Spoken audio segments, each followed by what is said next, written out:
Stories can save us. I'm 43 years old and a writer now, and even still, right here, I keep dreaming them alive. Ted Lavender and Kiowa and Kurt Lemon, and a slim young man I killed, and an old man sprawled beside a pig pen, and several others whose bodies I once lifted and dumped into a truck. They're all dead, but in a story which is kind of dreaming, the dead sometimes smile and sit up and return to the world. Marianne Bell was an attractive girl, too wide in the shoulders, maybe, but she had terrific legs, a bubbly personality, a happy smile. The men generally liked her. Though she was young, she was no timid child. She was curious about things. During her first days in country, she liked to roam around the compound asking questions. Hey, what exactly is a trip flare? She would squint and listen quietly while somebody filled her in. She had a good, quick mind. She paid attention, often especially during the hot afternoons. How does a claymore work? At times she gave off a kind of come-get-me energy, coy and flirtatious. What's behind those scary mountains over there? All morning Marianne chattered away about how quaint the place was, how she loved the thatched roofs and naked children, the wonderful simplicity of village life. Tell me more! Well, I want to know everything about Vietnam. When we first got here, all of us, we were real young and innocent, full of romantic crap, but we learned pretty damn quick, and so did Marianne. It was nearly 3 weeks before she returned, but in a sense, she never returned. Not entirely. Not all of her. In part it was her eyes, utterly flat and indifferent. There was no sense of the person behind them. But what hit you first was the smell. Two kinds of smells. There was a topmost scent of joss sticks and incense, like the fumes of some exotic smokehouse, but beneath the smoke lay a deeper and much more powerful stench. Impossible to describe. It paralyzed your lungs, thick and numbing, like an animal's den, a mix of blood and scorched hair and excrement, and the sweet sour odor of smoldering flesh, the stink of the kill, and bones, stacks of bones, all kinds. There's no sense talking. I know what you think, but it's not bad. It's not bad. You're in a place where you don't belong. You just don't know. You hide in this little fortress, behind wire and sandbags, and you just don't know what it's all about. Sometimes I want to eat this place, Vietnam. I want to swallow the whole country, the dirt, the death. I just want to eat it and have it there inside me. That's how I feel. It's like this appetite. I get scared sometimes, lots of times, but it's not bad.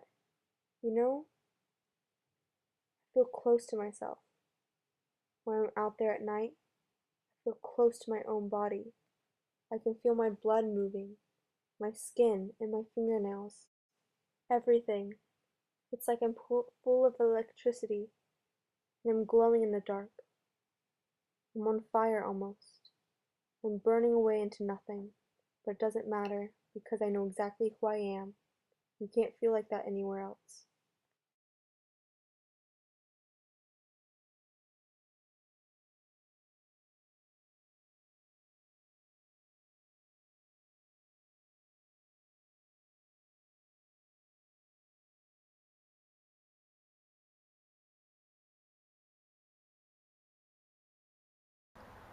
Lemon tree very pretty, and the lemon flower is sweet, but the fruit of the lemon is impossible to eat.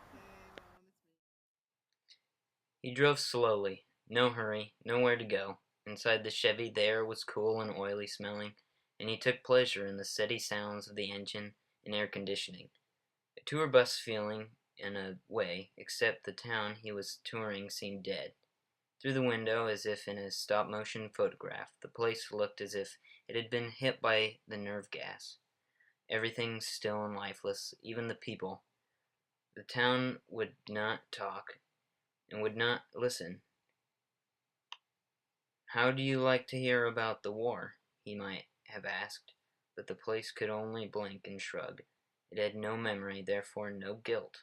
The taxes got paid and the votes got counted, and the agencies of government did their work briskly and politely. It was a brisk, polite town. It did not know anything about anything, and did not care to know. Lieutenant Jimmy Cross led his men into the village. They burned everything. They called in artillery and watched the wreckage. Norman Boker followed the tar road on its 7-mile loop around the lake. Then he started all over again. In August of 1978, Norman Boker's mother sent me a brief note explaining what had happened. He'd been playing pickup basketball at the Y. After 2 hours, he went off for a drink of water. He used a jump rope. His friends found him hanging from a water pipe. And then it becomes 1990.